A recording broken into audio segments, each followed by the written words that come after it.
GM fam, it's Daito here with another Diablo 4 video featuring my Necromancer. Right now, you're seeing a tier 52 Nightmare speedrun in Torment with my level 80 Necro. Now, one of the most popular builds out there for Necros right now is the Bone Spirit build. You see it a lot. Well, I say fuck the Bone Spirit build and that glass cannon shit. If you enjoy being in the fray and tanking giant packs of mobs with your fucking face, this is the video for you. So, now that you've gotten a glimpse of what this build looks like in action, let's jump into some of the details. I just hit level 80 and I got my gear to a pretty decent place, and I thought it'd be good to make a video. I know in the beta I was running a minion build, but I got up to about level 60 and it just, gosh, it wasn't cutting it for me anymore. I had trouble keeping my minions alive, and honestly, in terms of the play style, it wasn't really my thing. I really like being in the fray, like, you know, up close and personal with the enemies, kind of moving as fast as I can, and, you know, moving from pack to pack and whatnot in the dungeons, and the minion build was just a little too slow for me. Alright, so let's start with the build. I'll start with the skill tree. So starting off here, nothing fancy. We're using Reap, and then of course we're generating a corpse every 5 seconds under the first enemy we hit. Over here on this branch, we're just getting hewed flesh in order to generate corpses underneath our targets. Over here, we're maxing out Blood Mist. This is an infinite Blood Mist corpse explosion build, so no surprise here. And we're getting that ability that again leaves a corpse every 1 second. We're going to get Corpse Explosion and then turn Corpse Explosion into a Darkness skill. So instead of exploding and doing that direct damage, we're going to do damage over time as Darkness instead. Only getting 1 point in Grim Harvest because we don't use Essence really in this build outside of Decrepify. We're really just working towards Field by Death in order to increase our damage by 9%, you know, after consuming a corpse.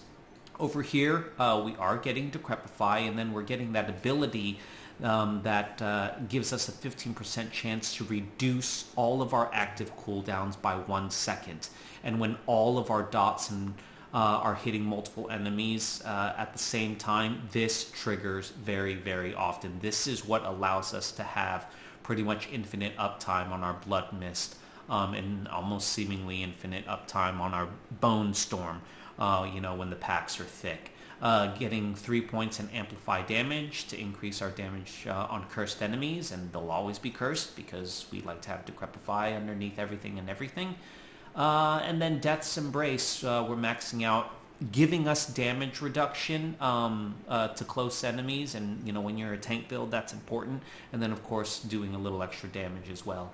Over here on this tree, we're getting Corpse Tendrils and then getting the ability that makes all of the targets vulnerable for 3 seconds. When this, you know, what is it, cooldown, 5.71 second cooldown is being reduced further by Decrepify, we pretty much have constant uptime on Corpse Tendrils as we'd like also. Obviously, we want speed in a speed build. We're getting max ranks in Gloom and Terror in order to increase our damage. And then we're only putting 1 point into Crippling Darkness because I've heard that this doesn't proc as often as people might think. But obviously, with our increase to Lucky Hit, you know, 1 point in here won't hurt, and we'll get a little extra stun every now and then from it. You can throw 1 or 2 points into Necrotic Carapace. I definitely like throwing at least 1. This is giving us, you know, extra Fortify every time that we form a corpse, and we form a lot of corpses. So, you know, if you want to increase your survivability, throw another point into here. If you don't give a crap about, you know, Fortify, then, well, leave it blank. You'll probably be okay. Nah, actually, I think I would throw 1 point in there no matter what. We're obviously getting Bone Storm. This is what's helping us keep us alive. This is what makes us the meatiest thing on the planet. And it's going to increase our crit chance, and then, you know, increase our damage reduction whenever this is up. You notice during the gameplay footage, if I didn't have Bone Storm up, and I also didn't have Blood Mist up, I was squishy as hell. And you will be too. You always have to have one of those two things up or you will die. And then in terms of our key passive, we're getting Shadow Blight. Again, the bulk of our damage comes from Shadow Blight. It's not our damage over time. And that's why we can stack things like critical hit and, crit damage, because Shadow Blight is doing the bulk of the heavy lifting. Won't spend too much time on our Paragon tree here, but you can take a look at the path and pause in order to go through everything. I will mention that in terms of setting up your sockets, you want to put the glyphs in the sockets that will benefit the most from that, from how many other nodes are around them. So for example here, this territorial glyph, which I like to use because it increases your damage reduction, it benefits from each dexterity node that's within range. So here, you can count, 1, 2, 3, 4, 5, 6, 7 dexterity nodes within range. That's okay, but that's nothing compared to this node that's, got a darkness glyph in it, and it benefits off of willpower. How many willpower nodes are in this area? Well, 1, 2, 3, 4, 5, 6, 7, 8. That's better than 7, but you know what's better than 8? This bad boy right here. We're throwing a control glyph into this socket. Why? Because control glyphs benefit off of intelligence. And let's see how many freaking intelligence nodes are within range of this glyph. 1, 2, 3, 4, 5, 6, 7, 8, 9, 10, 11 intelligence nodes. If you didn't have an intelligence glyph in this socket, I personally think you're messing up your Paragon board. What you'll see here on the 4th board, which I haven't unlocked yet, is it is another willpower heavy board in terms of where its glyph is located. So I am going to put something like darkness that benefits off of willpower in this socket down here. So that's why you can see I'm leveling up, something like my Scourge glyph, which benefits off of willpower, which I will probably throw into this glyph, and then I'll move darkness down into this 4th Paragon board when the time comes. But that's the Paragon board. Let's take a look at the Book of the Dead. I think this is pretty straightforward for a build with no minions. We're sacrificing our Reapers to get increased shadow damage. We are also sacrificing our Cold Mages in order to do more damage against vulnerable enemies. And again, with Corpse Tendrils, the enemies are vulnerable all day, every day. And then we're sacrificing our Iron Golems in order to increase our critical strike damage. Again, we're not getting that critical strike damage from our dots. This is to benefit Shadow Blight and Shadow Blight only. So, let's jump into the gear. Let's start with the helm. This helm is damn near perfect. If I would change anything, it would be the willpower, and I might change it into something like increased lucky hit whenever a barrier is active. Because you have a barrier active in this build pretty much all the time when you have Bone Storm up. In terms of the aspect, we're adding additional armor every time we deal damage in any form, and it stacks all the way up to 50%. And with our dots, we're dealing damage all of the time. This chest is damn near perfect as well. The only thing I would change is dexterity into another damage reduction. Now, when it comes to damage reduction, I like stacking the damage reduction types that can actually all benefit from the same, at the same time. So for example, here you see I have damage reduction from close enemies. I don't want damage reduction from distant enemies on the same piece, because I will never take advantage of both of those things at the same time. So if I were to swap out dexterity for something, it would be something like damage reduction from enemies that are slowed, damage reduction from enemies that are suffering from dots. That way it would also stack and benefit from an enemy that is also close to me. An enemy cannot be simultaneously close and distant all at once. The theme you'll see across all of the gear is that armor is king. So increasing total armor is way better than increasing, for example, resistances, because total armor is going to give you damage reduction no matter what type of damage you're taking. A lot of people think that armor is actually going to get nerfed in the future because of just how dominant it is in many different builds. In terms of the aspect, we're turning Blood Mist into this corpse detonating machine. And then, every time Blood Mist detonates a corpse, its cooldown is reduced by 0.4 seconds. These gloves are critical. I got my first pair of gloves when I was, level 60 or something, is when the first Howl from Below dropped for me. That's what made me switch from a minion build to a corpse explosion build. These gloves are awesome for lazy fuckers like me. I don't like to necessarily have enemies grouped perfectly all the time. There are instances where I just like to blow corpses up, and then have them run to the nearest target. So that's what this thing does for you. And then obviously it increases the damage from corpse explosion as well, and it gives you tons of lucky hit chance in order to generate even more corpses and stuns and fears and whatnot. These pants are damn near perfect. I actually don't know if I would change anything on them. These are like end game pants in terms of the stats. The aspect that's on them is the Bone Storm barrier creator, and then you'll see on another item we're actually using an aspect that turns Bone Storm into a darkness ability that does damage over time. So in terms of the amount, of instances that this Bone Storm is generating damage in order to create this barrier, like that's what's making you king of the mountain and almost impossible to take down when Bone Storm is up. These boots, gosh, it took me forever to find boots that I needed for the speed build, but I think I got them. I honestly don't know what I would change on this. Instead of all stats, maybe I would, I don't know. I honestly don't know. I don't think I would change anything on these boots. What's absolutely critical for me for boots is the increased evade charges. I don't know what's better than that. Sometimes you just got to move out of the way of shit that's going to kill you. And then, of course, in a speed build, we need movement speed. And then Corpse Tendrils is a nice ancillary benefit and puts a little damage as well. Again, the theme is movement speed. And so the aspect we're putting on here is, whenever we're unstoppable, and for 4 seconds afterwards, we increase our movement speed by 10% and can move through enemies.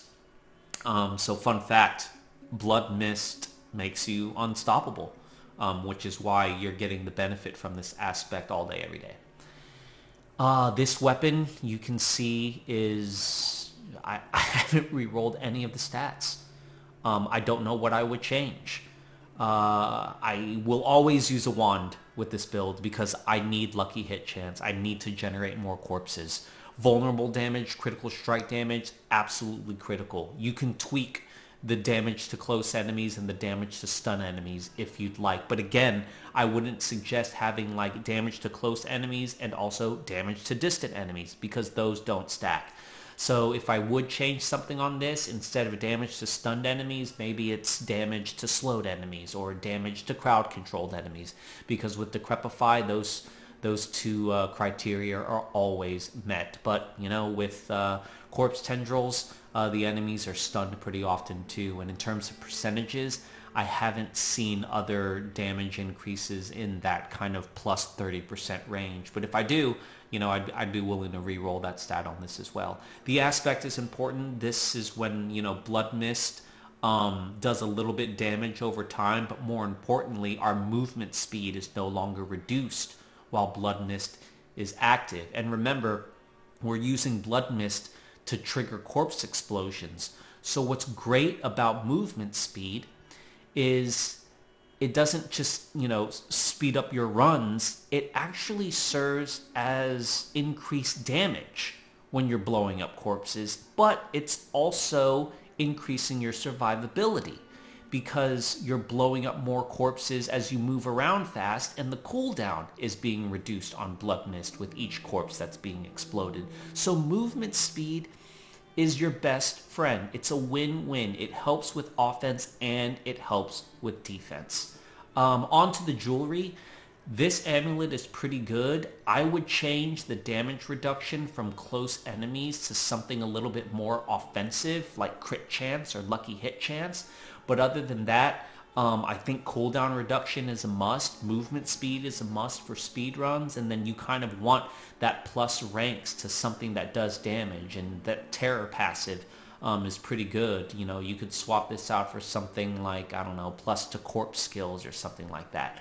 Other than that, the aspect in here is very important.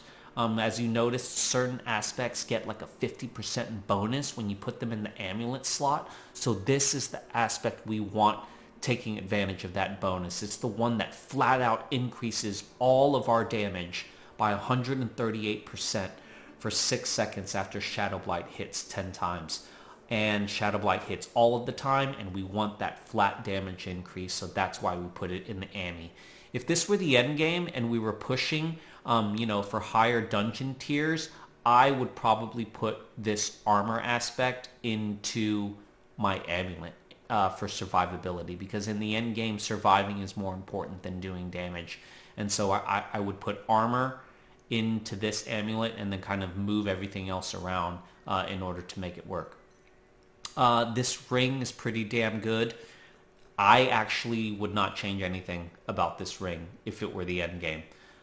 For speed runs, I might change maximum life to something that does damage, like increased vulnerability damage, for example. But otherwise, we've got the crit hit chance, we've got the crit damage, and the lucky hit chance, which is the dream. That's the trifecta. The aspect is important. As mentioned before, this is what's turning Bone Storm into a darkness skill. This is what's turning Bone Storm into damage over time, which allows us to proc this barrier more often. So this is a must aspect for me. This ring is pretty good too. Notice it's got the dream, crit strike chance, vulnerability damage, and crit strike damage. So I would swap out that first stat in terms of damage to slowed enemies to something like lucky hit chance. And then this ring would be good to go for the end game. Here we're imprinting the Shadow Blight key passive and increasing its damage by 40% and allowing it to stack up to 5 times. Last but not least is our focus. Cooldown reduction on the focus is a must for me. Lucky hit chance is a must for me. All stats is great. Damage reduction is nice. For speed runs, I might swap out the damage reduction, to something else like, vulnerability damage or crit damage. I don't know what can actually land on a focus off the top of my head. But yeah, sure, swap out that additional damage reduction for a little more oomph if you want. But other than that, the all stats is nice because as you're leveling and you're getting new gear, keep in mind that when it comes to your Paragon board, right, every time you switch out a piece of gear, make sure you're still meeting the minimum requirements to get the bonuses from all your nodes. So you'll notice here that I'm always teetering around this 340 dexterity mark. And then, over here too, this 360 dexterity requirement. As gear moves around, I still want to make sure that I'm taking advantage of all of that. I think that's the build. We went through the book, the abilities. Yeah, that's it. Give this build a spin. Let me know how it goes in the comments. Subscribe, please, if you like this content. Follow me on Twitter. I'm Daito Yoshi. Other than that, I hope you have fun, and I will update everybody again once we start pushing, deeper nightmare dungeons. But yeah, for the most part, I'm loving how this feels in tier 50 plus nightmare dungeons. The runs are fast, they're fluid, and then with those Bone Storm builds that you see that are so popular, like you're just shooting at shit like on the edge of your screen. Like, I guess that's fun for some people, and then of course downing world bosses in 4 or 5 seconds is pretty cool too. But You know, if you like being in the fray, if you like tanking with your face and being, you know, right in the middle of the action and moving across the map at lightning speeds without a care in the world, I really think this is the build for you, and that's definitely my play style, and I'm not changing it anytime soon. I hope y'all liked the video, and, you know, like, comment, whatever, and yeah, let's stay in touch, and I'll catch you next time, fam.